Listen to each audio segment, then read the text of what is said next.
Dieng Plateau atau kerap dipanggil negeri di atas awan adalah salah satu situs wisata yang paling terkenal di Pulau Jawa. Dataran yang dikenal dengan pesona alamnya yang dikelilingi hijaunya pegunungan dan hamparan awan. Dikarenakan posisinya yang berada di tengah gunung, Dieng memiliki ciri khas udara yang dingin. Bahkan, suhu terendah bisa menyentuh 0 derajat di saat musim kemarau. Rute yang dilalui untuk sampai ke Dieng dari Jogja bisa dikatakan cukup ekstrim karena membutuhkan waktu yang cukup lama dan melewati jalan yang cukup terjal. Jarak 130 km atau sekitar 3 jam dari Jogja ini dimulai dengan melewati jalan yang cukup ramai dan padat, hingga perjalanan yang cukup menantang karena jalan mulai menanjak dan berkelok-kelok.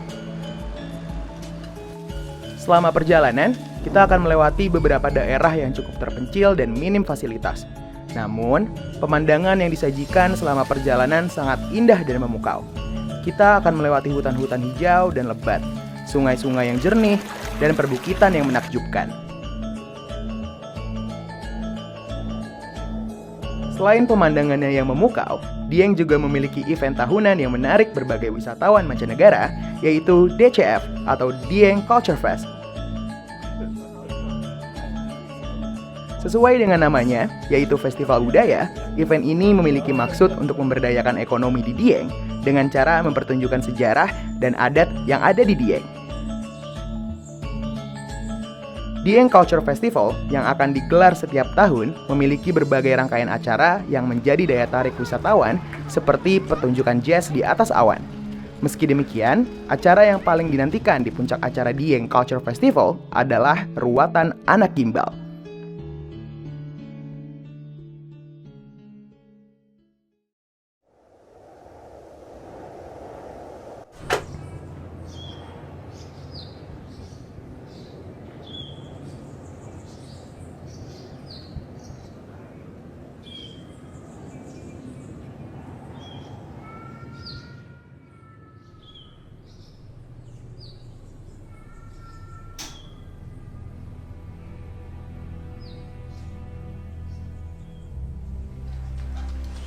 Anak gimbal sendiri merupakan salah satu ikon yang mewakili dataran tinggi Dieng. Konon katanya, anak gimbal merupakan anak yang membawa kesejahteraan bagi masyarakat wilayah Dieng dan sekitarnya. Anak gimbal kerap dianggap sebagai titisan Kiai Kolodete dan Nyi Roro Ronce, yang mana bertugas untuk menjaga dataran tinggi Dieng.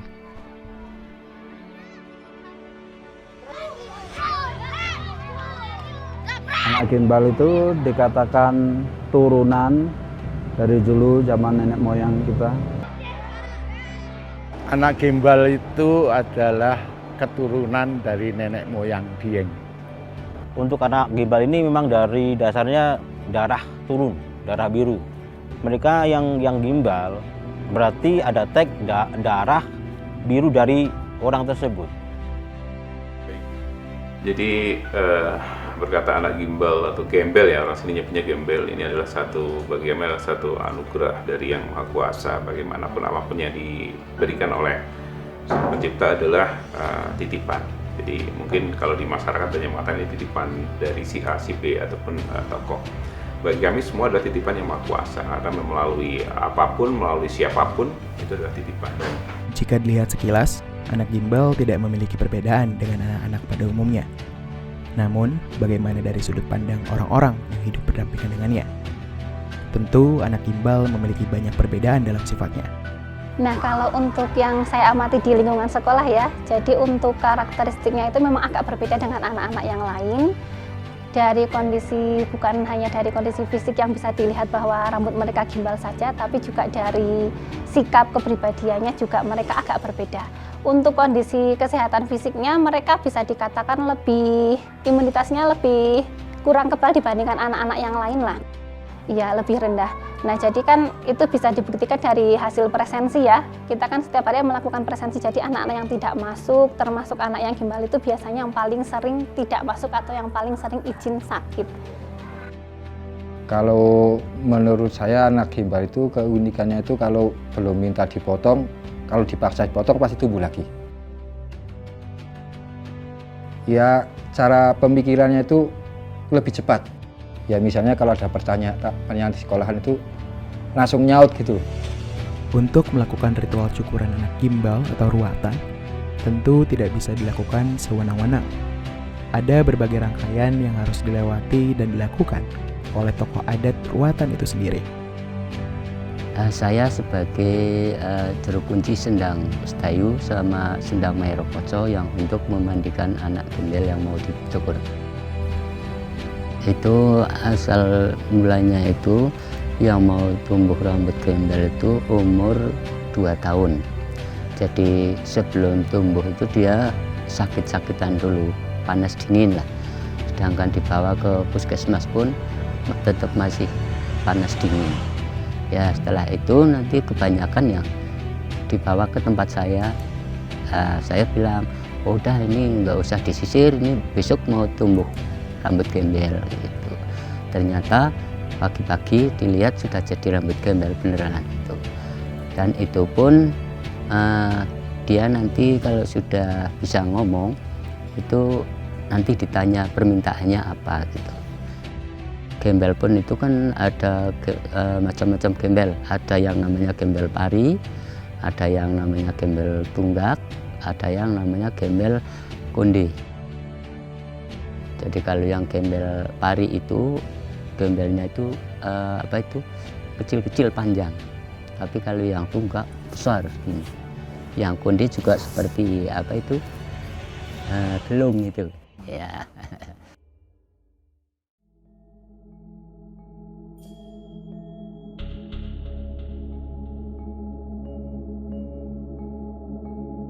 Di balik semua keunikan anak gimbal, tersebar banyak rumor yang mengaitkan anak gimbal dengan hal-hal yang berbau mistis. Waktu itu saya perhatikan dia seperti sedang, ya kayak sedang menanggapi karena dia kan sedang berbicara. Saya pikir bahwa dia sedang mengamati pembelajaran, sedang memperhatikan materi, ternyata dia sedang ngobrol sendiri. Kemarin aja nih lihat pocong, dah di tempatnya Pak Leknya itu di garasi situ katanya lihat pocong. Katanya ini, saya sih nggak ngerti. Katanya ini. Kebetulan duduknya di belakang, ada di pojokan, dia ngobrol, nggak tahu ngobrol sama siapa, soalnya nggak ada siapapun kan di situ. Kebetulan duduknya memang paling belakang. Ya agak merinding juga ya, karena itu kan di kelas gitu, sedang jam pelajaran, dan anak-anak yang lain juga nggak ada yang fokus ke dia. Ada yang mengatakan bahwa anak gimbal adalah anak dari jin yang bersemayang di wilayah Dieng. Namun, dengan beredarnya rumor tersebut, tentu menuai pro dan kontra bagi yang meyakininya dan menentangnya. Saya itu kalau mau ruatan ini gembel, saya itu puasanya itu kadang 7 hari 7 malam. Salah satu kelebihannya adalah memang ketika dia dekat dengan makhluk yang lain yang juga mungkin karena saling menghargai, saling menjaga, maka akan ada kelebihan. Tidak makan, tidak minum. Dan paling tidak yaitu 3 hari 3 malam. Dan saya pun tidak tidur di rumah, di Sendang sini. Dan ini sudah banyak terlihat lah ya, dan mungkin kalau sudah melihat anak-anak di sini, anak gimbal itu lebih berani, lebih cerdas, bahkan tenaganya mungkin lebih berbeda. Ini menjadi hal yang harus disyukuri. Hari semalamnya itu di Sendang, tidak boleh pulang. Jadi supaya biar nggak ada halangan apapun gitu. Ini yang menjadi alasan mengapa saya membuat satu kegiatan budaya di mana saya juga mengangkat anak gimbal menjadi salah satu yang harus saya tunjukkan. Waktu 2016 itu saya udah dikasih wangsit dari pepundan sini yang dari Sendang, yaitu disuruh kalau lagi ngitung itu suruh musik apapun disuruh berhenti, tapi ternyata nggak diberhentikan. Bagaimana saya mungkin sama dengan banyak yang masih bertanya, tetapi saya lebih berteriak, saya orang Dieng.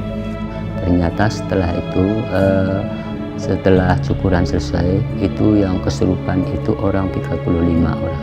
Kalau dikatakan anak gimbal sebagai bala atau mara bahaya, saya tidak setuju.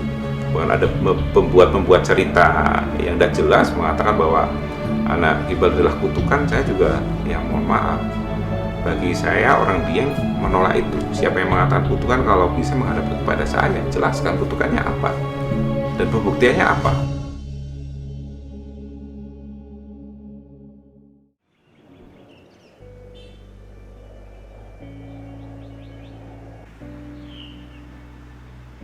Keinginan setiap anak gimbal yang berbeda-beda tentu menjadi tantangan untuk orang tua mereka. Keinginan yang mungkin tidak masuk akal sampai keinginan yang mengikuti zaman harus dituruti oleh orang tuanya jika ingin gimbal di anaknya hilang setelah diruat. Yang unik bagi aku ini ya, bagi orang sini, minta tempe itu berapa ribu tempe. Nah itu loh, kalau minta motor kan udah biasa.